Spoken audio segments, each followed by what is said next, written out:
God bless you. This one is on nighttime parking. Sweet dreams. Overall, it's okay. Overall.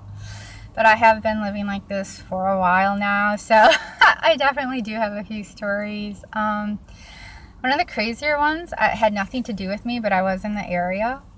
There was this guy who did not live in his vehicle, who parked in between two men who do live in their vehicles, and then I was parked across the street. And partway through the night, I woke up to all this banging, and I'm like, what's going on out there? And this other car had come, stopped, and it wound up being a speaker. He had a speaker, and he just like was beating the car. He had like a ton of rage. Holy crap! He had a lot of rage he was releasing. He broke out all the side windows, the back window. He tried his best to bust out the windshield. He couldn't get it. But there was not a square inch that did not have a crack in it. He was angry. There was just a sea of glass when he left. And the guys immediately got out of their vehicles, and I just basically, I don't hang with people at night. I will not get out of my vehicle. It's just a rule I have. But yeah, that was really bizarre. So that's one of the few times I did get out of my vehicle at night, and I was just like, what in the world? Like, oh my gosh. And they're just like, yeah, whoever owns a busted out car has to be sleeping with the wife of the other guy. And as we were talking, the owner walked up, and he was just really nonchalant. And the guys are like, yeah, we saw what happened. Do you want us to call the cops? And he's like, no. And he like sort of looked in the back, saw the speaker, and he's like, I recognize the speaker. I know exactly who it is. And he just got a few things out of the vehicle and then went back to the housing in the area. Okay. Like, it's like, really, it's the homeless people that are scary. Really, it's not the people in the houses. Not. I woke up one night, and it was the night before my birthday. Man, did I go out with a bang. There was this chick, and she actually threatened to bust out all my windows. She was screaming, I'm going to bust out all your windows. Michael, I know you're in there. And I'm just like, it was a pistol. Like, I actually had fallen asleep. It's like, damn it, like, it couldn't be like a night I can't sleep. But yeah, I had fallen asleep, and I just like, oh, what the hell's going on? And she's like going around my car, like just punching all the windows. And I'm just like, what the hell? I got up, and I like just cracked my window. I'm just like, chick, there's no Michael in here. Go away. And she's like, I know he's in there. And I'm like, no, he's not. I have to come in there. I'm like, that's just a double no. No, he's not in here. No, you're not coming in. And she's like, I have to. I'm like, you're just too damn crazy. No. And yeah, her phone had tracked his phone to my vehicle. I'm just like, so not the case. I'm like, I'm seriously the only one in here. Yeah, so we went back and forth for quite a while, and she's like, my name is, like, I live here. It's like, I don't care what your name is. Congratulations for having a house in LA. No, you're not coming in. I'll let you hold my iPhone. I'm like, I don't give two hoots about your iPhone. Get the hell away from me. And, yeah, eventually I was just like, no, seriously, chick, you need to go find Michael. You need to have a conversation with Michael, and if he's cheating on you, you're going to have to deal with all the crap that comes with that. And if he's not, you really need to figure out what's going on in that head of yours and get a hold of yourself. So she eventually did leave. Oh my gosh. But yeah, it's like, yet again, the person in the house has like no boundaries. They're the one being violent, and it's like, it's the homeless person that's being chill and, you know, trying to be peaceful and minding their own business. Oh my gosh. As in one organization, I don't do it too much anymore. It's supposed to be a safe place. And this one woman kept harping on me about, where do you park at night? Where do you park at night? And I'm just like, you know, 100 times over, that's really private information. I just don't share that. And she harped so long, I eventually did tell her. Yeah, I regret that. That's really inappropriate. Yeah, I went 2 years with never having a cop called on me. Within a week of telling her, I had a wake-up call from the cops, 3 a.m. Just a pistol, because, you know, more often than not, I'll be like, oh, Lord, please bless this place and bless these people. let me stay here peacefully. And I didn't do that night. That night I was just like, isn't this great? I can be like locked away in my car safe and sound, and all the other people can be locked away in their houses safe and sound, and we can just coexist in peace. Isn't this lovely?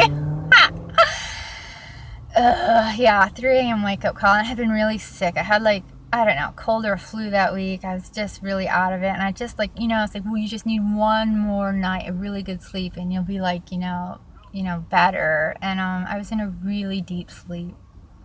So I don't know how long they were screaming at me or how long they had their lights on me, but yeah, eventually in my dream I was just like, wake up, this is reality. And I'm like, oh hell no. I'm like, ugh. And it was, by the grace of God, because cops actually do shoot a lot of animals. By the grace of God, for some reason my dog slept through the whole thing. I mean, because we talked for a while, they were back in their car for a while, and my dog never stirred. Even the cop was like, is there a dog in there?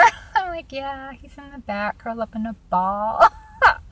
So, which is really just beyond aggravating. I mean, it's really inappropriate to screw with the person when they're sleeping, and then to screw with them when they have a dog. And I mean, that could have costed my dog his life. If he had been up and upset, that could have killed him. Calling the cops on me could have killed my dog.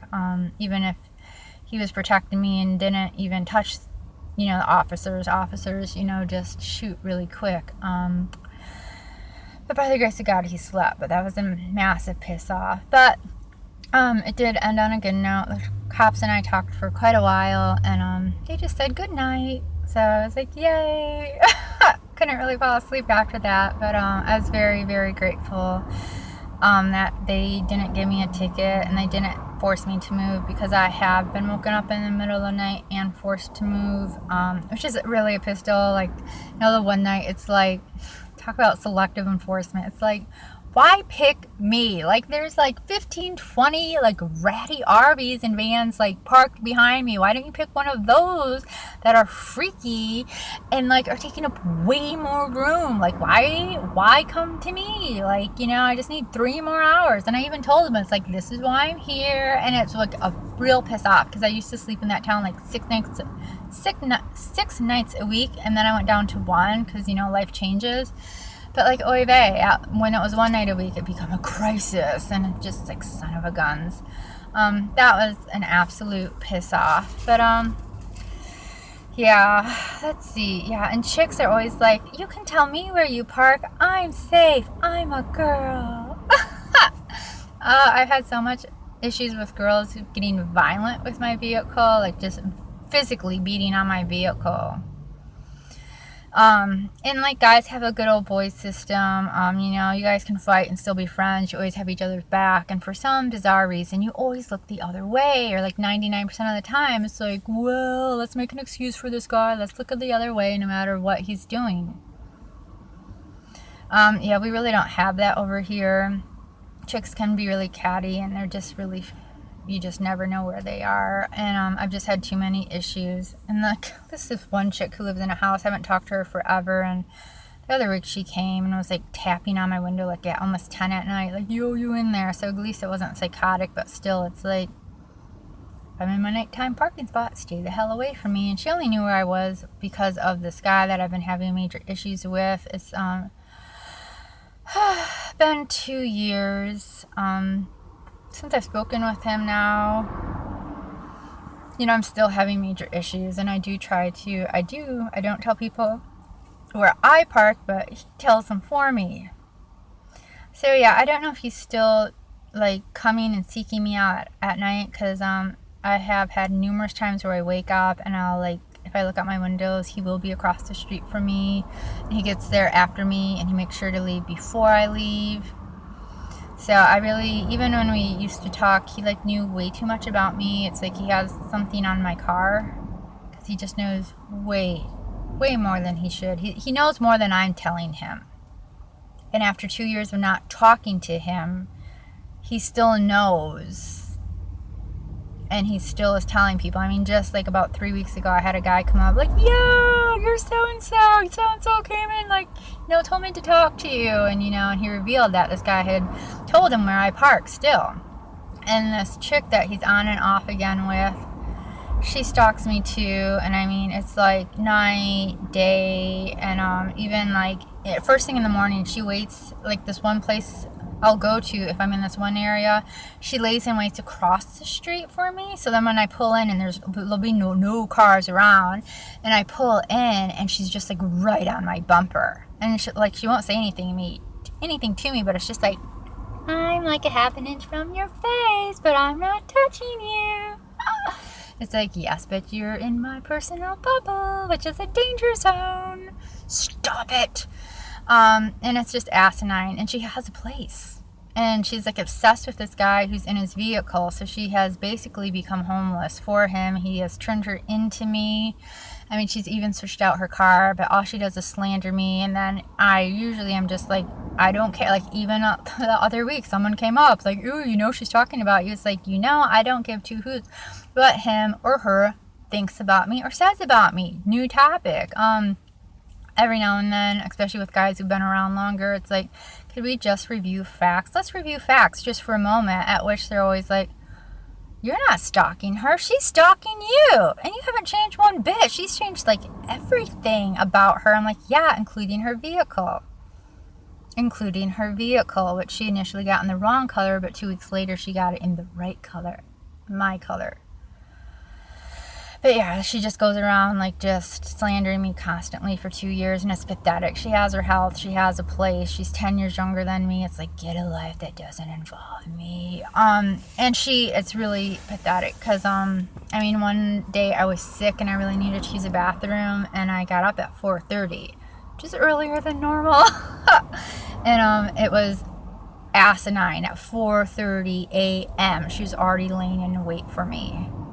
Already. When I pulled in and she was on my bumper, I'm like, seriously, you don't have anything better to do with your time? Like, that is so pathetic. Like, oh my gosh, it's just really sad. And if you're like stalking, stop. And if you're thinking about it, just stop. Or just don't. Like, seriously, we only have so many minutes in this life. Like, don't waste them on being a numbnut. Like, you're not gaining any brownie points. You're coming across as extremely pathetic, and it's like really boring. And this is like, you know, go do something with your life. Go do something with someone who wants to spend time with you. And if you can't find anyone, well, then spend time with yourself. Like, you know, I don't know, read a book, even if it's a children's book. I just read a really interesting children's book on this, the South pre-Civil War. It was really short. It was great. You know, paint, go for a walk, go for a hike, you know, save up money and go to another state, go to another country, walk across America, get a car and like rebuild it, like make a quilt, like, I don't know, do something other than harass a person. It's pathetic. It just is really pathetic, FYI. I don't know, people like to stalk me for some reason, and they always remember me. I'm like, no one's that interesting.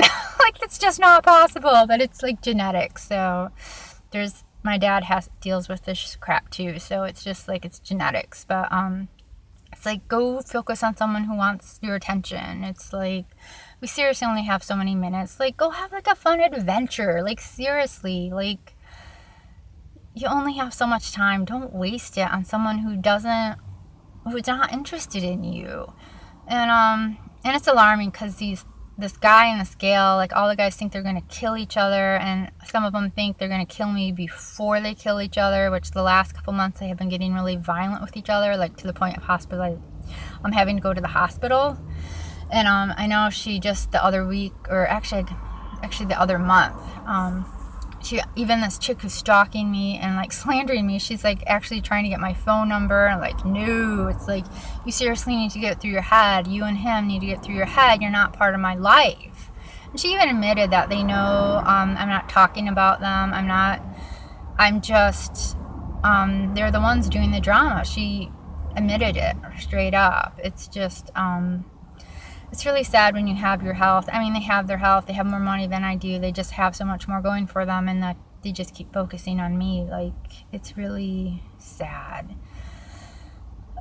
Yeah, but anywho, so overall, parking's okay. I've only had a few issues with homeless people, other homeless people, and nothing has gotten ultra bad. So, alrighty, God bless. Good night.